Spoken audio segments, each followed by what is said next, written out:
प्रिय धर्म बंधु, आपके भीतर बैठे परमात्मा को नमन करती हूँ एवं मेरे जीवन में आए हुए समस्त उपकारी जन जो दृश्य रूप से हैं व अदृश्य रूप से हैं, जो प्रतिपल प्रतिक्षण मेरे उत्थान के लिए मुझे सहयोग प्रदान कर रहे हैं, उन सभी महान दिव्य आत्माओं के चरणों में वंदन, नमन, प्रणाम करते हुए कृतज्ञता व्यक्त करती हूँ।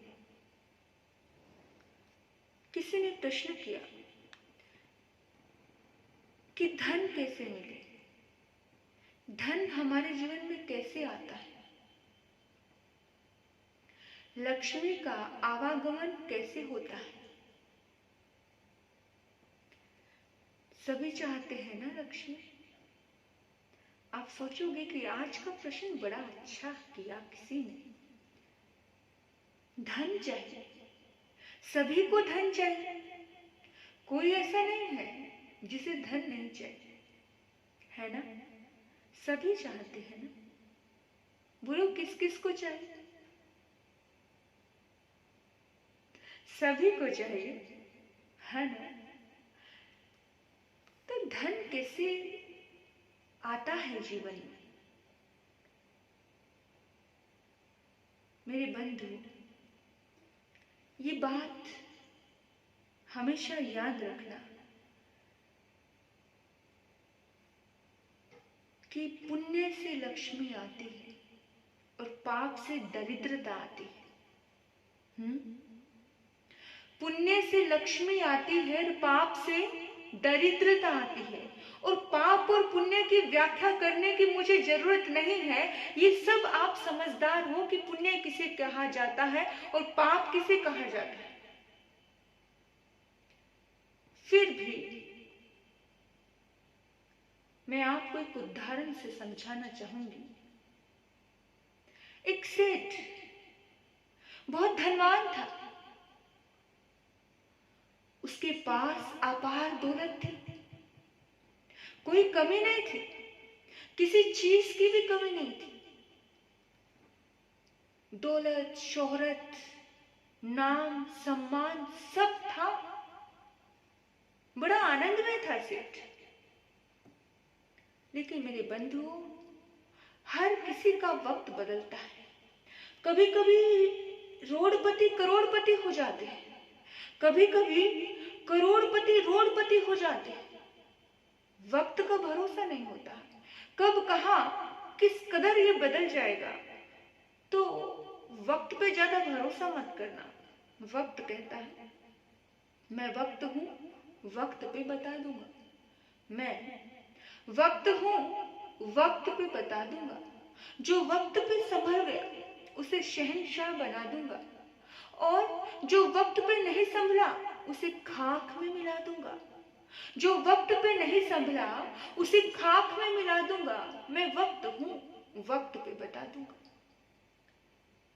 समय बहुत जबरदस्त चीज है। समय का पहिया चलता है, समय का पहिया चलता है, समय का पहिया चलता है। इस पहिए के साथ किसी का भाग्य बदलता है। समय का पहिया चलता है, समय का पहिया चलता है। समय का पहिया चलता है, वक्त बदला। सेठ बेचैन हो गया, दुखी हो गया, परेशान हो गया। उसके परिवार की एकता खोने लगी, उसके परिवार में अनबन होने लगी, उसके पुत्रों में झगड़ा हो गया, सेठ के व्यापार में नुकसान होने लगा। सेठ परेशान हो गया कि क्या करूं, क्या करूं। सेठ बड़ा धार्मिक था, सेठ बड़ा धर्मात्मा था, लेकिन फिर भी उसकी जिंदगी में ये पल एकदम से अचानक से आ गया। उसे समझ नहीं आ रहा था आखिर ये क्या हो रहा है, आखिर किस वजह से हो रहा है। वो इतना परेशान हो गया, इतना दुखी हो गया कि क्या करूं मैं। एक दिन रात को सोते सोते सेठ जी को एक सपना है। सपने में लक्ष्मी आकर के उन्हें बोलती है। लक्ष्मी जी कहती हैं, सेठ जी अब मैं तुम्हारे घर से जा रही हूं, अब तुम्हारा पुण्य क्षीण हो गया है। कहा है पुण्यहीन को ना मिले भली वस्तु का योग, पुण्यहीन को ना मिले भली वस्तु का योग, जब द्राक्षा पकने लगे कंठ भयो, काग भयो कंठ रोग। जब पुण्यहीन होता है व्यक्ति का, कागा की उपमा दी, कौवे की उपमा दी कि जब द्राक्षा पकने लगे, जब अंगूर पकने लगते हैं, तब उस समय इंतजार करता है कौवा कि मैं ये अंगूर खाऊंगा, पर बेचारा इतना बदनसीब होता है कि उसके गले में कंठ रोग हो जाता है, वो उस अंगूर को खा नहीं पाता। यानी कि जब व्यक्ति का पुण्य क्षीण हो जाता है, तब उसे कोई भली वस्तु, अच्छी वस्तु मिलती नहीं। ध्यान में आ रही है मेरी बात? तो पुण्य क्षीण था सेठ का। सेठ बार बार सोच रहा कि क्या हो रहा है। जिंदगी में जब दर्द आने लगे, जिंदगी में जब तकलीफें आने लगे, जीवन में जब तुम अकेले फील करने लगो, तब समझना बनते हुए काम कभी कभी बिगड़ने लगे, तो समझ लेना कि कहीं ना कहीं पुण्यवानी की कमी है। आप पंडित के पास जाते हो, आप किसी जानकार और ज्ञानी के पास जाते हो, वहां जाकर के कोई पंडित, कोई ज्ञानी आपको क्या बताते हैं? वो यही बताते हैं ना कि भाई तू ये दान कर, तू ये पुण्य कर, ये उपवास कर, यहाँ पर ये कर, यहाँ पर वो कर, कुछ ना कुछ वो बताते हैं ताकि तुम्हारा पुण्य बढ़े और तुम्हारी जिंदगी के सारे काम आसान हो। तो इसी तरह से कुछ ना कुछ इंसान को करते रहना चाहिए। अब सेठ के सपने में लक्ष्मी जी आकर के कहती हैं, सेठ जी तुम पुण्यहीन होते जा रहे हो, तुम्हारे पुण्य का अकाउंट बैंक बैलेंस जीरो होता जा रहा है। अब मैं यहाँ नहीं रह सकती, क्योंकि मैं तो पुण्यवान आत्मा के पास ही रहती हूँ और मैं जा रही हूँ तुम्हें छोड़ करके। सेठ जी ने जब ये बात सुनी और एकदम से कुछ कहना चाहा लक्ष्मी को, इतने में तो लक्ष्मी जी तो अंतर ध्यान हो गए। सेठ जी उठे, सेठ जी सोचने लगे। लक्ष्मी जी ने कहा, मैं जा रही हूं, तेरे पास 1 हफ्ते का टाइम है, अब क्या करा जाए? तो उसने सोचा कि बच्चों में बहुत क्लेश है, बहुत तनावग्रस्त माहौल है, इस तनावग्रस्त माहौल को कैसे ठीक किया जाए? तो उसने सोचा कि जो भी कुछ बचा है मेरे पास, वो सबको मैं बांट देता हूँ, यानी कि अपने बच्चों में बांट देता हूँ और एक हिस्सा अपने लिए रखता हूँ। मैं आपको कहना चाहती हूँ कि अपनी संपत्ति का एक हिस्सा अपने पास जरूर रखना, ताकि तुम्हारा कभी मन करे कुछ पुण्य करने का, धर्म करने का, किसी की मदद करने का, तो तुम्हें हाथ नहीं फैलाना पड़े अपने बच्चों के आगे कि मुझे दे दो, मुझे कहीं देना है ना। ये सीख लेना। और उस सेठ ने किया कि अपने तीनों बच्चों को यथा योग्य संपत्ति बांट दी, जो थोड़ा कुछ बचा था, और एक हिस्सा अपने पास रख लिया। और जिस वक्त उसने सोचा कि अभी तो मैं फ्री हो गया हूं, अभी मेरी संपत्ति है, मुझे क्या करना चाहिए, तो उसने अपनी संपत्ति से अनाथ आश्रम में अनाज दिया, अनाथालय में सहयोग दिया, गरीबों को पढ़ाई के लिए सहयोग दिया। फिर उसने हॉस्पिटल में जाकर के बीमार लोगों की मदद की, यानी कि कहीं स्कूल है, कहीं वृद्धाश्रम है, कहीं अनाथ आश्रम है, कहीं धर्मशालाएं हैं, कहीं धर्म स्थानक है, कहीं पर मंदिर है। ऐसे सभी जगह जितना यथा योग्य वो कर सकता था, उसने सारी की सारी अपनी संपत्ति लुटा दी। और आज 7वां दिन आ गया है वो अपनी भक्ति में, अपने परमात्मा की भक्ति में लीन है। उसने अपने पास कुछ भी नहीं रखा। और 7वां दिन संपूर्ण हो चुका है। रात को फिर सपने में लक्ष्मी जी आती। सपने में जैसे ही लक्ष्मी जी आई और लक्ष्मी जी मुस्कुराने लगे। पूछा उससे सेठ ने, तुम क्यों आई हो? तुमने तो कहा था कि मैं चली जाऊंगी और आज तो तुम्हारे जाने का दिन था, तुम फिर आ गई। सेठ आध्यात्मिक व्यक्तित्व का था। सेठ अपनी भक्ति में लगा रहता, धर्म में लगा रहता। लक्ष्मी जी कहने लगी, सेठ तेरा पुण्य इतना कमजोर हो गया था, इतना कमजोर हो गया था कि मैं सचमुच जाने को मजबूर हो गई थी। पर क्या करूं सेठ, तूने धर्म करके, तूने दान करके, तूने भक्ति करके, तूने ईश्वर के लिए अपना सर्वस्व लुटा करके मुझे फिर से कमा लिया। तूने फिर से पुण्य कमा लिया, तूने फिर से मुझे बांध लिया। सेठ मैं अब कहीं नहीं जा रही, अब मैं यही रहूंगी। और कहते हैं फिर से उसकी जिंदगी में बहारें आ गई, फिर से उसकी जिंदगी में खुशियां आ गई। फिर से उनके तीनों बेटे और बहुएं एक साथ हो गई। घर में एकता, घर में प्रेम का माहौल हो गया। मेरे बंधु, जहां पर धन होता है वहां अपने आप प्रेम आ जाता है, और जहां पर धन खत्म हो जाता है वहां प्रेम भी खत्म हो जाता है। तो धन को अगर आप चाहते हो तो धर्म से जुड़ो, दान से जुड़ो। सेठ जी ने सोचा था कि आखिर धन की 3 गति होती। 3 गति कौन सी? दान, भोग और नाश। ये 3 चीज दे जाना ही ले जाने का नाम है। किसी को दे दिया तो समझ लो आपने वो प्राप्त कर लिया, अपने लिए सेव कर लिया, अपने अकाउंट में जमा करवाते हो ना पैसा, करवाते हो कि नहीं करवाते? अपने अकाउंट में जब पैसा जमा करवाते हो तो वो किसी को थोड़ी दे रहे हो, वो सेव हो रहा है। इसी तरह से आज आपने किसी को दिया तो वो भी सेव हो रहा है। दान सबसे बड़ी पूंजी है इंसान की। इंसान को सुखी रखने की सबसे बड़ी पूंजी, इंसान को अमीर होने की सबसे बड़ी पूंजी जो परमात्मा के चरणों में चढ़ा दिया जाता है, जो किसी अच्छे कार्य में चढ़ा दिया जाता है, वो सोने का हो जाता है और वो सोने का बनकर के ही तुम्हारे पास लौटता है।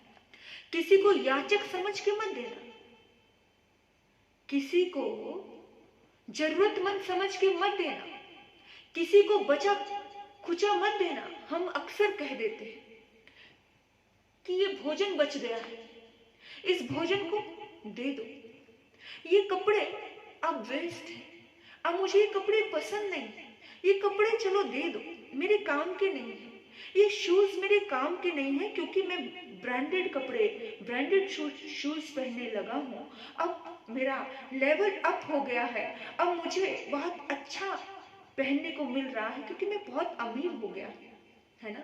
और आपने सोचा कि पुराना कचरा है, निकाल दो। याद रखना, किसी को कचरा समझ के दोगे तो तुम्हें भी कचरा समझ के ही मिलेगा। तुम किसी को बचा कुचा दोगे तो तुम्हें भी बचा कुचा ही मिलेगा। तुम किसी को जरूरतमंद समझ के दोगे तो तुम्हें भी कोई जरूरतमंद समझ के ही तो मिलेगा। किसी को जरूरतमंद समझ के मत देना, किसी को बचा हुआ कभी मत देना कि बचा है दे देते, नहीं। जो तुम्हारा प्रिय है, जो तुम्हें सबसे ज्यादा प्यारा है, उसी के ऊपर उंगली रखना देने के लिए, उसी को देना, क्योंकि जब प्रिय चीज दी जाती है तभी प्रिय चीज मिलती है। इंसान कहता है कि मुझे मेरे मन की चीज नहीं मिली, मुझे मेरे मन की वस्तु नहीं मिली, मुझे मेरे मन के मुताबिक घर नहीं मिला, मुझे मेरे मन के मुताबिक रिश्ते नहीं मिले, मुझे मेरे मन के अनुकूल नहीं मिला। उसके पीछे का कारण यही है कि आपने किसी के मन के मुताबिक नहीं किया, इसलिए नहीं मिला। आपने जब भी दिया, किसी को बच्चा हुआ दिया, और सामने वाले को भी वो बच्चा हुआ पुराना, क्या वो सुख देगा? चलो सामने वाला कैसा भी हो, उसने ले लिया, पर तुम्हारी आत्मा को कोई सुकून नहीं मिलेगा। सुकून उसी में मिलता है जो तुम अपने प्रेम करने वाली चीज, जिसे तुम गहरा प्यार करते हो, वो दे दो, उसे लौटा दो। वही होता है दान, वही होती है असली में देने का भाव। करण को सबसे प्रिय थे अपने कवच कुंडल, क्योंकि करण का जीवन जुड़ा था उसके साथ। लेकिन करण से जब कोई मांगने के लिए उसके कवच और कुंडल आता है, वो ब्राह्मण का रूप धारण करके देवता इंद्र, तो उस वक्त करण ये नहीं सोचता है कि मेरी जिंदगी है, उस वक्त करण ये नहीं सोचता है कि मेरे प्राण है, उस वक्त करण सोचता है कि ये भगवान स्वरूप आत्मा, ये मुझसे कोई डिमांड रख रही है, मैं इसके चरणों में चढ़ा दूं। जब आप ये भाव से कहते हो, चढ़ाया किसे जाता है? परमात्मा। डाला किसे जाता है? कुत्ते को। फेंका किसे जाता है? किसी जानवर को। आप जब भी कुछ दो तो ऐसे भावों से दो जैसे परमात्मा को चढ़ा रहे हैं। जब चढ़ाने के भावों से देते हो तो प्रकृति भी आपको इतना ही सम्मान देकर के आपको कोई चीज देती है। एक होता है चीज का मिलना, बेइज्जती करके, अपमानित होकर के वो चीज तुम्हें मिले, उसमें आनंद नहीं है, उसमें वो खुशी भी नहीं है।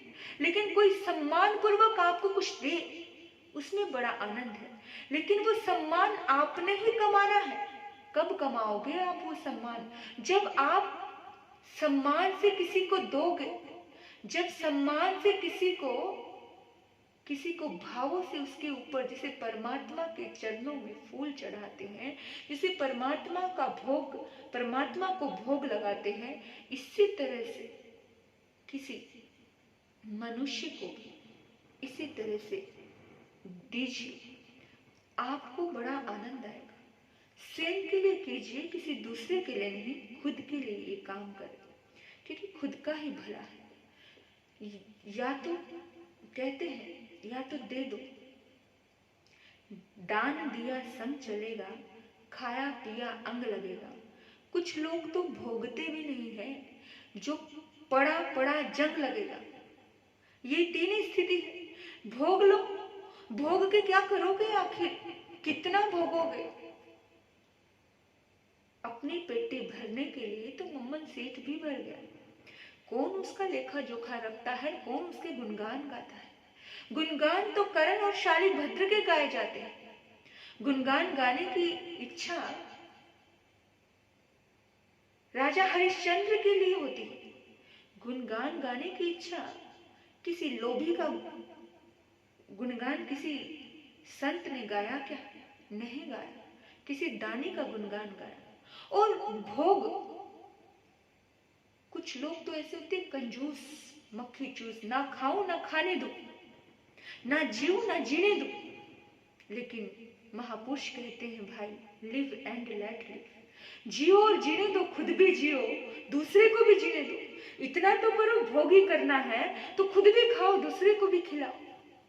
साईं इतना दीजिए जामे कुटुंब समान, मैं भी भूखा ना रहूं, साधु भी भूखा ना रहे। ऐसा कुछ जब भाव रखते हो तो आपके जीवन में कमी नहीं आती। आप सोचिए कि आपके निमित्त से हजारों लाखों लोगों का कल्याण आप कर पाओ, ऐसा भाव रखिए। जिंदगी में ऐसे ही कोई राजा नहीं बनता, ऐसे ही कोई अमीर नहीं बनता। अमीर बनने के लिए उसे अपने दिल को अमीर करना पड़ता है। अमीर बनने के लिए उसे बड़ा सोचना पड़ता है। अमीर बनने के लिए उसे बहुत लुटाना पड़ता है। अपने आप व्यक्ति के कर्म उसे अमीर बना देते हैं। आप सोचते होंगे कि कोई मेहनत करके अमीर बनता है। आपको लगता है एक मजदूर दिन भर मेहनत करता है पर वो तो अमीर नहीं बन पाए। दिन भर ईंटें ढोता है, इतना पुरुषार्थ कर रहा है, इतनी मेहनत कर रहा है, लेकिन फिर भी वो अमीर नहीं हो पाए। और एक व्यक्ति सिर्फ एक साइन करता है, सिर्फ एक साइन, और साइन मात्र से उसकी लाखों की सैलरी क्यों है? क्योंकि उसने दिया है, उसने दिया है, उसने अच्छा कर्म किया है, उसने पुण्य कमाया है। पुण्य कमाना जानो, जितना पुण्य कर सकते हो, अन्न का, पानी का, वस्त्र का, अच्छे मीठे वचनों का, किसी के सिर पे छत दे सकते हो तो छत दो।